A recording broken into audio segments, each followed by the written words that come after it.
welcome. Good morning. Thanks, Alice. Welcome to this International Women's Day bar stall. Really excited to kickstart our week. And really excited to welcome Debra and Sarah to the panel. So if we can all make them feel super welcome here. But yeah, we've only got 30 minutes, so I'm just going to kick straight off. So if you could just give a bit of an intro about who you are, and yeah, the business that you're from as well. Hi everyone, I'm Sarah Hayford. I'm the founder and CEO of the Land Collective.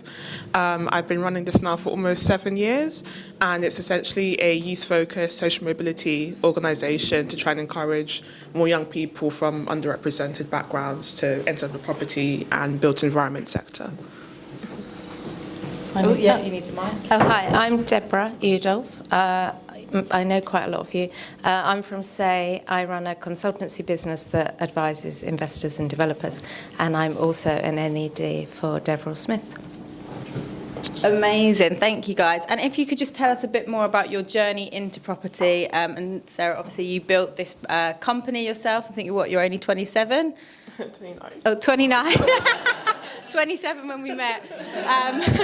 But yeah, if you can just tell us like how you got to that point, and what made you want to actually go and start your initiative and really build your company. So it was sort of an accident. I didn't really plan it. So I studied politics and international relations at uni. I wanted to go save the world and join the UN, and quickly realised that they don't even pay their interns. So I just thought, no, I can't do that. So after that, I kind of set my eyes on another kind of career, hoping to kind of connect my more creative side in a way that makes a difference, and I fell into kind of property, and I started doing work experience with an interior designer at the time who was working with, I think, Capital and Counties. I don't know if they're still around, and that is how I got introduced to the world of surveying. And I quickly realised then that at the time, they weren't really open to letting people from different educational backgrounds in. At that point, you had to kind of have gone to Reading or Oxford Brookes, done real estate and that kind of thing. So I kind of set out to start my own student blog on society around building awareness of the property market. So we would write really short articles about kind of like a commercial awareness fix. And we would basically meet up every week. It sounds really sad now, but we'd meet up every week just to talk about what was going on and our own kind of perspectives. And over time, it kind of just snowballed into what it is now. So we've always really been kind of student and young people focused, but it's not really something that I kind of had planned from the initial starting point. Any regrets along the way? No, not actually, yet. That's no. great. And then obviously, just so people have a bit more of an understanding of exactly what the Land Collective is, you recently did a programme. Did you want to just go into a bit more detail about what that is, and people can have an understanding of, your initiatives? Yeah, so at the Land Collective, we kind of focus on underrepresented groups. So last year, we launched our very first programme for Black girls in Year 11. Black Girls in Property is the name of the programme, really kind of boring name actually, and we kind of spent 5 days with them, collaborating with different employers across the property industry so that they can get a little bit of a taste of what working in the sector is actually like, the skills that they need. We take them out on site as well, so we took them to some of the Canary Wharf estates, and they had a tour around that, and just so they can actually get out there, see what an office environment is like, network, make friends, because it can be quite hard to get into these sectors, especially ones that are really competitive, increasingly competitive and things like that. So we're doing it again this year, and we also work with university students, graduates, and those currently not in employment or at work as well. Amazing. Thank you for sharing that, Sarah. And then Debra, if you can just talk us through your career. Yeah, so I also fell into property. I imagine about half the people that work in property fall into property. I wanted to, I've just done a blog, so I feel like I'm just saying exactly what I said the other day on a podcast. But I left school at 16 and went to Harrods and wanted to work in fashion and was a management trainee and did business studies at the same time.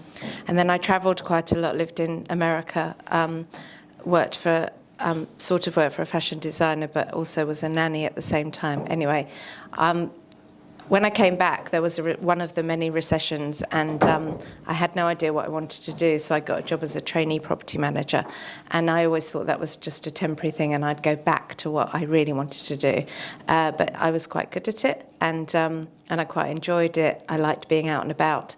And that was the beginning of my career, and I just sort of worked up from there, really. But I ended up running a management team at W. Ellis, and then I went to Grainger, and I was head of property and asset management at Grainger. And then I started, say, in another recession in 2008-9, and thought, again, that was a temporary thing, that I'd just do it while there were no jobs. And we've been going for about 13 years. So I really did fall into it. Thanks, Deborah. So it sounds like from recessions you see a lot of opportunity. Absolutely. Yeah, we can learn a lot from that, guys. Okay, so for each of you, the theme this year is inspiring inclusion for International Women's Day. So what does inclusion mean to you, Sarah? I think it's more about kind of fostering an environment where everyone feels comfortable to kind of be themselves, even though they're different, if that makes sense. Yeah, it definitely does. And Debra? Yeah, I agree with that. I think it's about trying to understand people's differences and make everyone feel welcome. But I think the property industry is challenging for inclusion because it still has such a long way to go.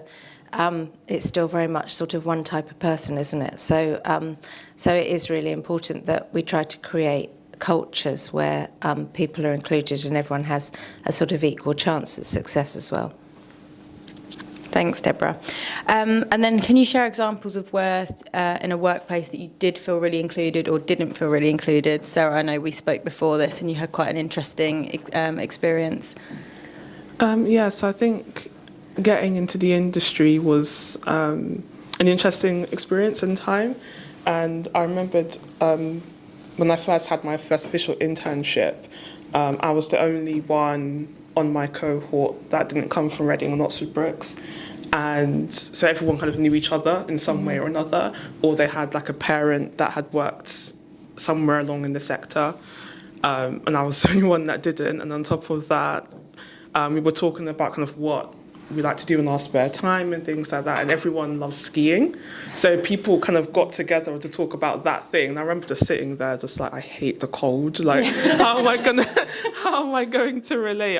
Put me on a beach in Jamaica or something, that's fine. But the ski, and it was quite a lot, to the point where I even had to kind of go off in the corner and kind of Google what the hell is Courchevel, or what the hell is all this stuff. And so I was kind of just like, okay, this is quite serious then. And it's the same with other senior members of staff. They would all talk about that. They would go on ski trips together. And there were people who essentially planned their years around this sort of thing. So I thought, okay, this is something new. But I almost felt like, should I be going? Is this how I kind of get in with everyone? I quickly realised, yeah, number one, I can't bloody afford it, so there's that. So it was just little things like that. And I know it sounds really small, but yeah, I don't think people realise the kind of impact that can have, especially when you're just not used to that kind of way of doing things. And how did you push through past that barrier? I guess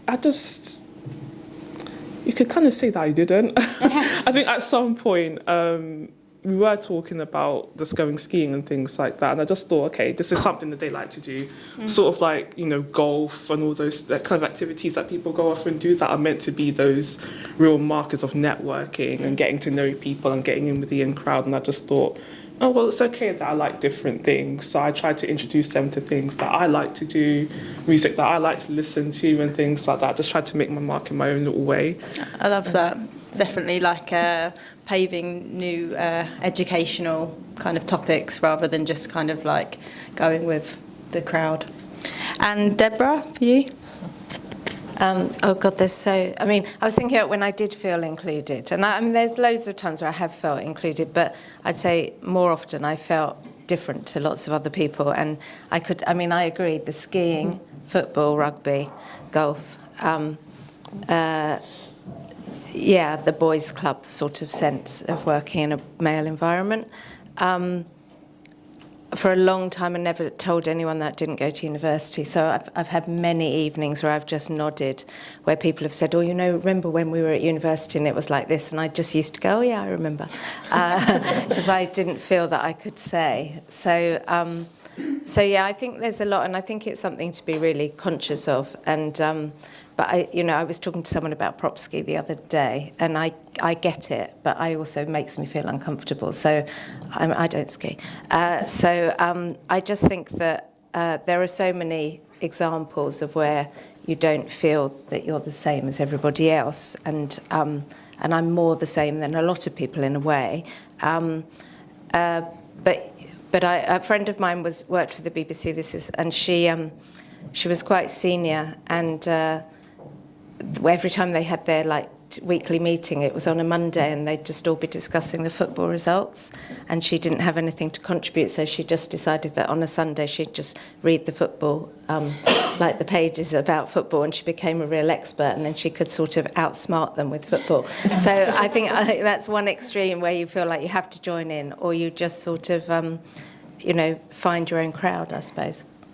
So what do you think we in this room can do to ensure, like, say, if we do see ourselves leaning into that conversation that might be kind of polarising, what advice can you give us in the room to make sure that we're thinking of other people, being inclusive as well, and the way that we maybe pick up a phone to a client or a candidate that might have different interests to us? How can we approach that?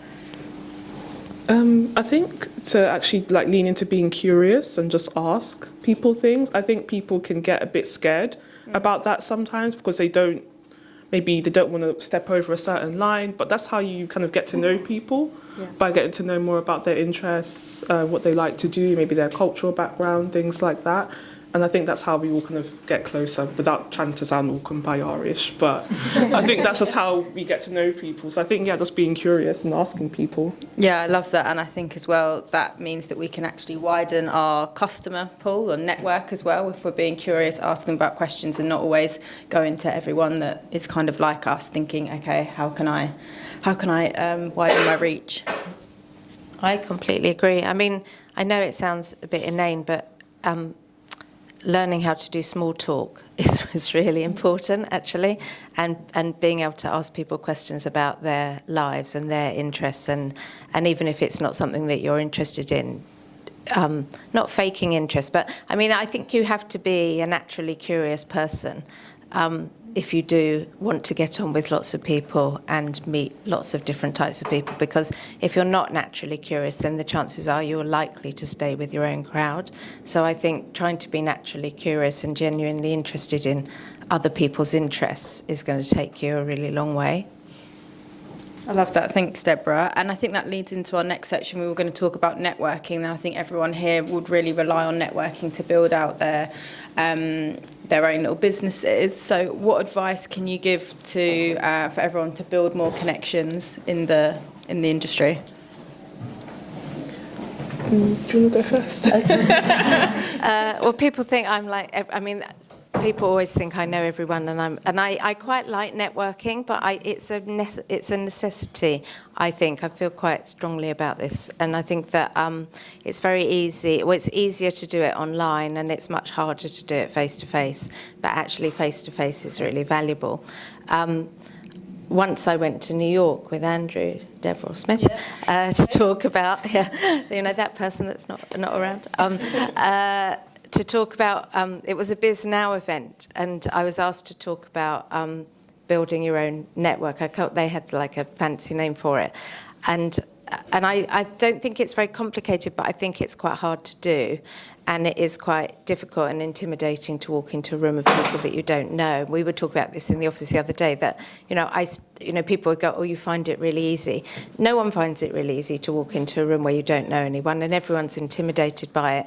And we do naturally move towards people that we think we might feel more comfortable with. So I think for women, that can often be other women, and I'm sure other people would gravitate towards people that are a similar age to them, or where you feel that you have some connection, and that automatically creates sort of groups of people that just can reflect themselves in each other, which is not necessarily a good thing. But I think that you do have to try to push yourself out of your comfort zone, and it is really important to have a network, and it's also really important because you find people that can support you through your careers, and that's so valuable. And so if you can get over the sort of the challenge of it's so rewarding. But also I think at any point in your career, it's really good to have a mentor, have people that you can bounce ideas off, go out and ask someone to be your supporter or your mentor, and not be worried about if they say no, go and ask someone else. But I think that it's really, and that's how you start to build networks that are maybe outside of your network.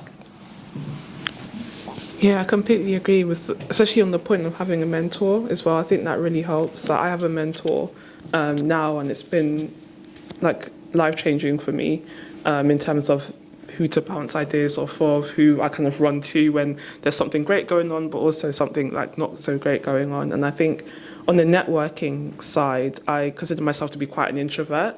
So if I'm networking a lot during the day, I kind of have to run home and just like put my duvet on, sort of thing, and be in the corner. But I think what's kind of helped me is not framing it as networking, more so framing it as you're going out there, you're going to go meet people, and that's it. You don't really have to get anything out of it, but just kind of go out there, meet people, see what happens, see where conversations go, do the follow-up as well, but trying to go in there without having expectations, really. And I think that kind of takes the pressure away.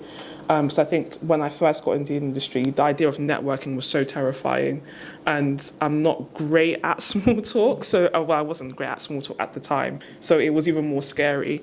But I think once you kind of just put down those barriers and say you're just getting to know people, find out their interests, find some common ground, and then see where things go after that, I think that made it less terrifying for me, and now I kind of like it, sort of.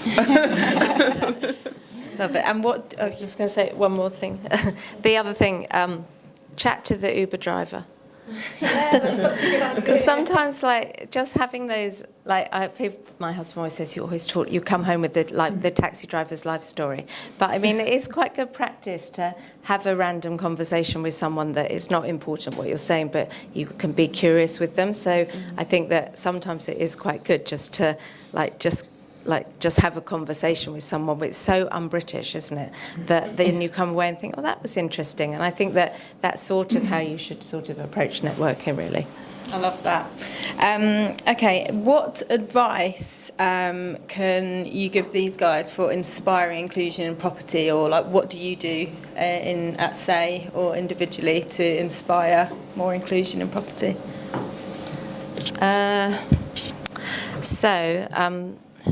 I suppose just be bold, call it out, I suppose, if people aren't being inclusive, and try to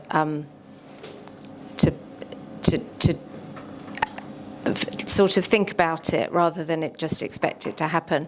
I think it's a really difficult subject because property can be not very inclusive, but I also think that we have to be careful not to also exclude people because what we see is typical in property. So it's a really difficult balance, but I think it's about living by your values and creating. I mean, it's different for me. It's my business. I can create a culture. I'm sure we don't get it right all the time, but it's also trying to put your, be visibly inclusive, I suppose, so that if you have a chance to support it, being inclusive or talking about it or liking something on LinkedIn that is, sits with your values, then the perception of a more inclusive industry will sort of feed through, I think. Yeah, one thing that I've learned is people are going to make mistakes along the way, so not to shame people. Like, we're all on this learning journey together, and that, I think, helps make that inclusive environment so people aren't afraid to kind of step out of line. We can all support each other and create a better environment. I think I would say, echo being bold, but also just try and get involved in more things. So if you kind of say that you want a certain outcome out of something, or you'd prefer your workplace to be in a certain way, then kind of go out and try and make that happen. If you want the industry to be more inclusive, kind of start at home, as it were. Kind of look at your own kind of experiences, your own workplace, and how you treat others as well, and try and see what you can do outside of that to make things happen. So, I mean, Laura, you've just joined our advisory board, for example. So that's a great example of you wanting to do more and trying to influence change in our industry when it comes to DEI. But try and get involved in more opportunities like mentor. I know people feel weird about mentoring because they always feel like I'm not senior enough or I don't have enough to contribute, but I always say everyone could be a really great mentor to somebody. So really jump on opportunities like that to try and give back. You can volunteer and things like that. So there's so many different ways that you can try and make your workplace more inclusive and try and foster inclusive practices. I think that leads us on nicely. Is there any way that people in this room can help out with the Land Collective or support the initiative? Yeah, absolutely. I mean, we're always looking for volunteers, people who would be willing to do kind of CV reviews. We work with a lot of young people from age kind of 16 all the way up to kind of 25. So everyone seems to need help with CVs. So you look at CVs every day, so you'll be great help. But there's also lots of different ways to volunteer at the Land Collective just in general, whether that's through kind of conducting things like site visits or helping us review kind of business plans, things like that. So there's something for kind of everybody, really, at the Land Collective when it comes to getting involved. I know Hannah Taylor, who's on mat leave at the moment, she actually hosted a webinar for, I think, like how to get a job tips around graduation time. So if anyone wants to get involved, come and speak to me and I can connect you with Sarah. And then the final question is for both of you, what advice would you give to your younger selves? For me, probably work harder at school. I think just try to be a bit more confident, I suppose, and go